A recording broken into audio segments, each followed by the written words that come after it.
প্রথম যে কমেন্টটা পড়বো আমি, এটা লিখেছেন আমন আম্র, এটার নামটা আমি ঠিক বুঝতে পারলাম না, যাই হোক আমন আম্রই পড়লাম। তিনি লিখেছেন, মাসুদ কামাল ভাই, আপনাকে অন্তরের অন্তরস্থল থেকে শ্রদ্ধা, অভিনন্দন আজকে সুন্দর একটা বিষয় আলোচনা করার জন্য। দুর্নীতিটাই আমাদের মূল সমস্যা। একটু প্রশংসা আছে আর কি আমার, এই জন্যই হয়তো পড়লাম। মোহাম্মদ জুবায়ের হোসেন লিখেছেন, হঠাৎ মাসুদ কামাল ভালো হয়ে গেল কিভাবে? দেখুন, কিছু প্রশংসা আসতেছে, কিন্তু আবার এটার মধ্যে একটা খোঁচা আছে, মানে আমি এতদিন খারাপ ছিলাম, হঠাৎ করে এই কন্টেন্টের মাধ্যমে ভালো হয়ে গেছি। আচ্ছা, একটু পরে বলি, কয়েকটা কমেন্ট পড়ে নিয়ে একবারে মন্তব্য করি। পবিত্র লিখেছেন, মাসুদ ভাই ইজ ব্যাক। আজকে জনগণের দালালি করলেন, আমাদের মনের কথা বললেন, আমরা আর আওয়ামী লীগ বিএনপি লুটেরাদের চাই না। ডিজে মাই লাভ, তিনি লিখেছেন, আমি আপনাকে দালাল বলে কমেন্ট করি, আজকে আপনাকে লাভ দিলাম, কিন্তু জানি আপনি খুশি হবেন না। আমরা সাধারণ মানুষ চাই আমাদের একটা সুশীল সমাজটা নৈর্ব্যক্তিক কথা বলুক। জামাত হোক, এনসিপি, বিএনপি বাংলাদেশের পক্ষে, কোনো দলের পক্ষে নয়। যাই হোক, একে লক্ষ্য করেন, ডিজে মাই লাভ, আপনি ডিজের মধ্যে লিখেছেন, আপনি এত বড় একটা লেখা লিখেছেন, মাঝখানে কোথাও দাড়ি, কমা না সেমিকোলন কিচ্ছু নাই। কাজে আমি কিন্তু বুঝতে পারি না, বিভ্রান্ত হয়ে যাই যে কোনটা আপনার সেন্টেন্স হলো। কাজে আমি আমার মতো করে পড়েছি, শেষ দিকে এসে কিন্তু আমিও এলোমেলো বাঁধিয়ে ফেলেছি। কাজে আমি সবাইকে অনুরোধ করব, যখন কমেন্ট করবেন এই জ্যোতি চিহ্নগুলো একটু দিয়েন, মানে কোথায় আমাকে থামতে হবে এটা যদি আপনি বলে দেন তাহলে ভালো হয়। কারণ আমি যদি আমার মতো করে থামি তাহলে হয়তো অর্থটা ভুলও হতে পারে। সবাইকে রিকোয়েস্ট এই কাজটা করবেন। যাই হোক, আমি এখন এই যে কয়েকটা কমেন্ট পড়লাম, যারা আমাকে প্রশংসা করলেন, যারা আমাকে সমালোচনা করলেন, তাদের আরও কিছু আছে, এরকম একটু পরে বলছি। এখানে দেখুন, একটা জিনিস হলো কি, অনেকে আমাকে মাঝখানে অনেকদিন পছন্দ করেন না, আজকে আবার করেছেন, তার মানে এই না আগামীকাল করবেন। বিষয়টা দাঁড়াচ্ছে এটাই, আমাদের যে মন মানসিকতা। ধরেন আপনি একটা কথা ভাবেন, যদি আপনার ভাবনার সঙ্গে আমার ভাবনাটা মিলে যায় তাহলে আপনি মনে করেন আমি জনগণের পক্ষে আছি। আর যদি আপনার ভাবনার সঙ্গে আমার ভাবনাটা না মিলে যায় তাহলে আপনি ভাবেন আমি দালাল হয়ে গেছি। অথবা আমাদের অনেকে কিন্তু রাজনৈতিকভাবে কোনো না কোনো দলের সঙ্গে নিজের নৈকট্য অনুভব করেন। অনেকে মনে করেন যে তিনি হয়তো বিএনপি করতে চান, অনেকে আছেন জামাতের পক্ষে, অনেকে আছেন আওয়ামী লীগের পক্ষে। এখন আমার এই বক্তব্যটা যদি জামাতের পক্ষে যায়, অথবা আপনি যদি মনে করেন যে জামাতের পক্ষে গিয়েছে, তাহলে আপনি মনে করেন যে আমি ঠিক আছি। ভাই, আমি আমার জায়গাতে আছি, আমার হিসাবটা আপনারা একটু খেয়াল করার চেষ্টা করেন। আমি কি বলেছি? আমি কোনো দলের লোক না রে ভাই, আমি বেসিক্যালি সাংবাদিকতাই করেছি গত 3.5 দশক ধরে। দোয়া করবেন যেন শেষ পর্যন্ত সাংবাদিক হিসাবেই মরতে পারি। আর আমার কোনো রাজনৈতিক অভিলাষ নাই, আমার কোনো রাজনৈতিক সম্পৃক্ততা নাই কোনো দলের সঙ্গে। আমি যখন যেটা ভালো লাগে সেটাকে ভালো বলি, যেটাকে খারাপ লাগে সেটাকে খারাপ বলি। খারাপ বললে কে কষ্ট পাবেন সেটা আমি তাকাই না, ভালো বললে কে খুশি হবেন সেটাও আমাকে মোটেই স্পর্শ করে না। আমার সম্পর্কে বেশি বলার দরকার নেই, লজ্জাও লাগে, আরেকবার বললাম আর কি। আসেন এর পরের কমেন্টটা যাই। এটা জাকির ভাই লিখেছেন, আমি আপনার কন্টেন্ট নিয়মিত দেখি, কখনো ভালো লাগে আবার কখনো বিরক্ত হয়ে আনসাবস্ক্রাইবও করি, পরে আবার সাবস্ক্রাইব করি, কারণ আপনি মাঝে মাঝে আজাইরা পেঁচালো বলেন, কিন্তু আজকে যে কন্টেন্টটা দিয়েছেন সেটা একদম সাধারণ মানুষের মনের কথা। এই ধরনের কন্টেন্টটি আসলে আপনার সবচেয়ে বেস্ট। তাই আজকের কন্টেন্টের জন্য আমি মন থেকে সত্যি অ্যাপ্রিসিয়েট করতে চাই। আমি আপনাকে বলতে চাই, সবসময় সাধারণ মানুষের কথা বলুন, সাধারণ মানুষের পালস বুঝে কন্টেন্ট তৈরি করুন, তাহলে মানুষ আপনাকে মন থেকে সাপোর্ট করবে। জাকির ভাই, আপনাকে অনেক ধন্যবাদ, আপনার এই বক্তব্যের সঙ্গে আমিও একমত। এম আলী লিখেছেন, মাসুদ কামালের সাথে নিরপেক্ষতাই মানানসই, আশা করি ভবিষ্যতেও জনগণের হয়ে নিরপেক্ষ কথা বলবেন। আতাউর রহমান খান লিখেছেন, এরূপ স্পষ্টবাদীদের জন্য রাষ্ট্র কর্তৃক সেফগার্ড থাকা উচিত। দেখেন আতাউর রহমান খান সাহেব, আপনাকে আমি বলি, আপনার এই কমেন্টটা আমার খুশি হওয়ার কথা, কিন্তু আমি খুশি হতে চাই, কিন্তু আমি একটু ব্যাখ্যা করি এখানে। দেখুন, আমার কোনো সেফগার্ড দরকার নাই, যেই স্পষ্টবাদী হোক তার জন্য সেফগার্ড আলাদাভাবে থাকতে হবে কেন? কথাটা হলো যে কথা বলবে সে কথা বলবে, তার উপরে হুমকিটা আসবে কেন?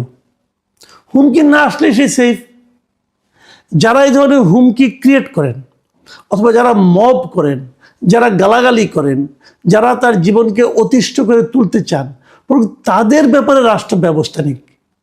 সেটা কিন্তু আমার জন্য না, সবার জন্যই হোক। আমাকে আলাদাভাবে কোনো সেফটি দেওয়ার দরকার নেই। আমার সেফটি আমি আছি, আল্লাহ আছে, কোনো সমস্যা নেই, হয়ে যাবে।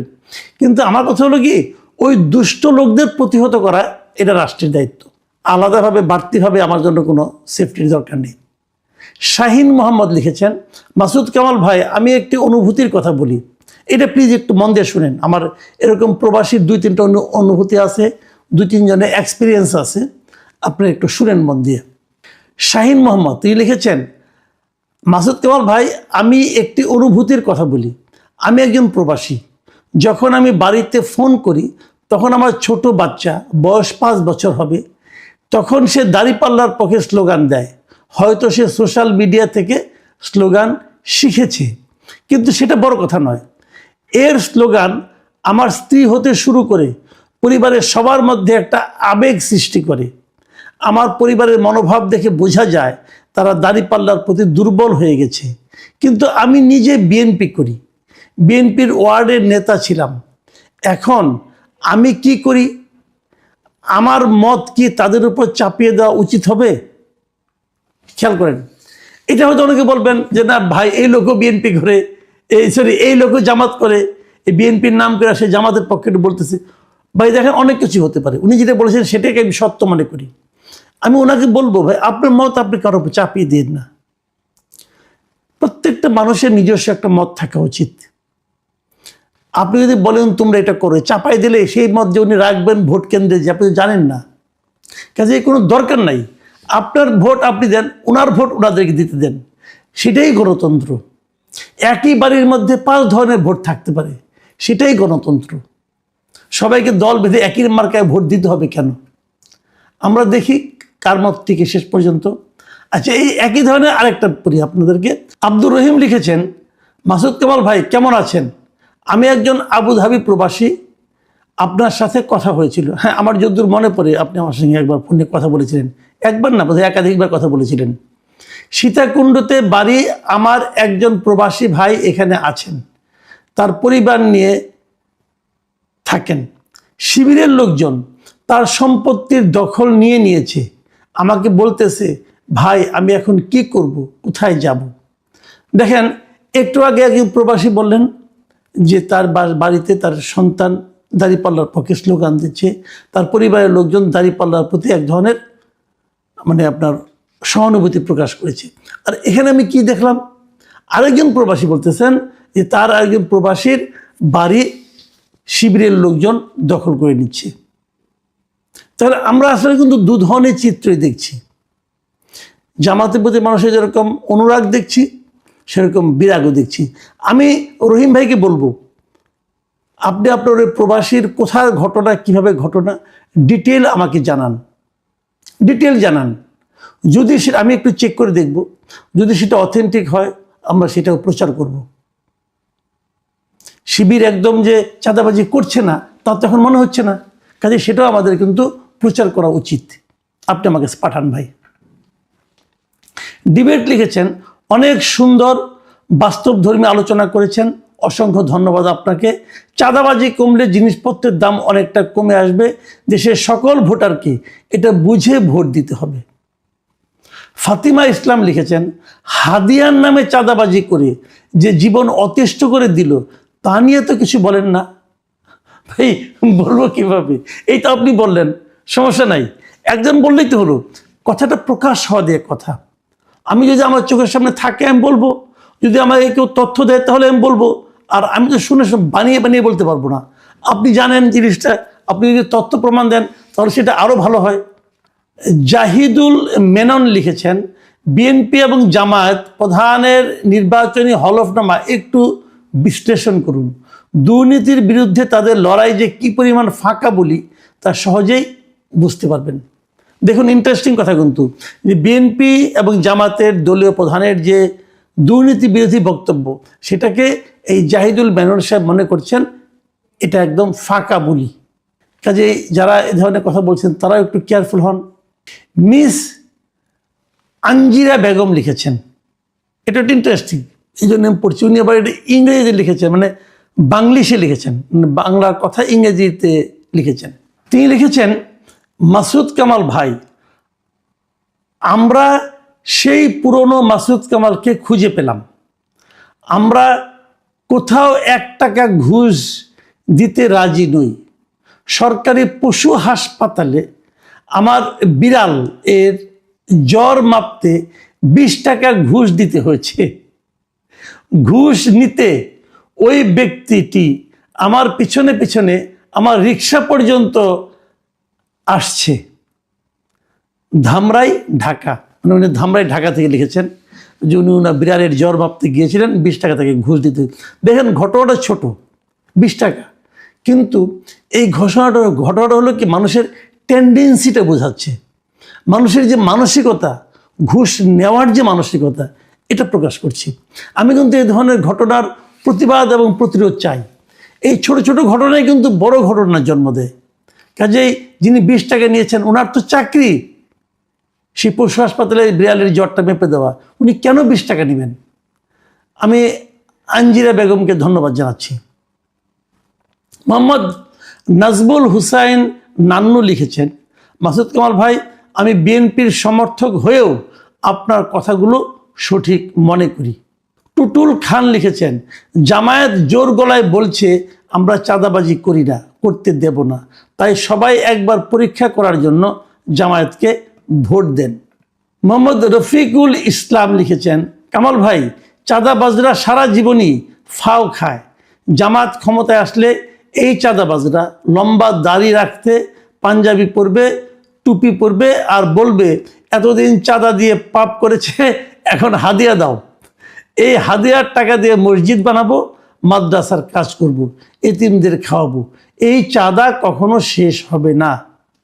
মানে ওনার যে বক্তব্যটা, এই বক্তব্যটা কিন্তু আমার জন্য একটু মানে আতঙ্কের ব্যাপার মনে হচ্ছে। মানে উনি বলতে যাচ্ছেন যে যদি জামাতও ক্ষমতায় আসে তবু নাকি চাঁদাবাজি চলবে, তখন সে চাঁদাবাজির নামটা পরিবর্তন হয়ে হাদিয়া হয়ে যাবে। বড় ভয়ঙ্কর কথা কিন্তু। রমজান আলী লিখেছেন, কামাল ভাই, চাঁদা কিছু পুলিশে ভাগ নেয়, পুলিশ যদি ভাগ না নেয়, পুলিশ 24 ঘন্টার মধ্যে চাঁদাবাজি, টেন্ডারবাজি বন্ধ করতে পারবে ইনশাল্লাহ। প্রশাসন সৎ না হলে ওই জাতির দুর্নীতি দূর হবে না। এটা কিন্তু একটা মানে দারুণ কথা বলেছেন উনি, যে আসলেই কিন্তু পুলিশ জানে চাঁদাবাজিটা কে করে। পুলিশ যদি ওই টাকা থেকে তাদের ভাগটা না নেয়, তাহলে ওনার বক্তব্য যে চাঁদাবাজি দূর করা সম্ভব। আমি শেষ মন্তব্যটা পড়ছি, এটা লিখেছেন নিলয় হোসেন। তিনি লিখেছেন, মাসুদ কামাল ভাই, আমার বাড়ি নোয়াখালী, আমি আওয়ামী লীগ সমর্থক, তাই শেখ হাসিনা যাওয়ার পরে বিএনপির সন্ত্রাসীরা আমার 21% জমি দখল করে ফেলেছে। আমি ভয়ে বাড়িতে যাই না, 16 মাস পালিয়ে বেড়াই, অথচ আমি আওয়ামী লীগের পদধারী কোনো নেতা ছিলাম না। আমার অপরাধ, আমি আওয়ামী লীগ। আপনার কাছে অনুরোধ করছি, আপনি আমার কথাটা টকশোতে তুলে ধরবেন। আমি আপনাকে নিয়মিত ফলো করি, আমি আপনার কাছ থেকে এতটুকু আশা করতেই পারি।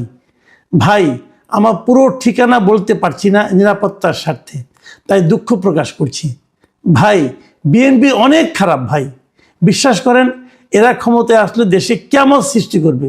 ভাই প্লিজ, ভাই আমার আপনারা কিছু একটা করেন, অনুরোধ করছি প্লিজ। ভাই, এই যে কমেন্টটা আমার এখানে এসেছে, আমি এই কমেন্টে সত্য মিথ্যা বলতে পারবো না। এই কমেন্টটা আসলে কি বিএনপিকে ডিফেম করার জন্য কিনা তাও জানি না। এই কমেন্টটা কি বিএনপির প্রতিপক্ষকেও পাঠিয়েছে কিনা তাও বলতে পারবো না। কিন্তু আমি খালি এটুকু বলবো যে এই ধরনের ঘটনা কি আসলেই ঘটছে না?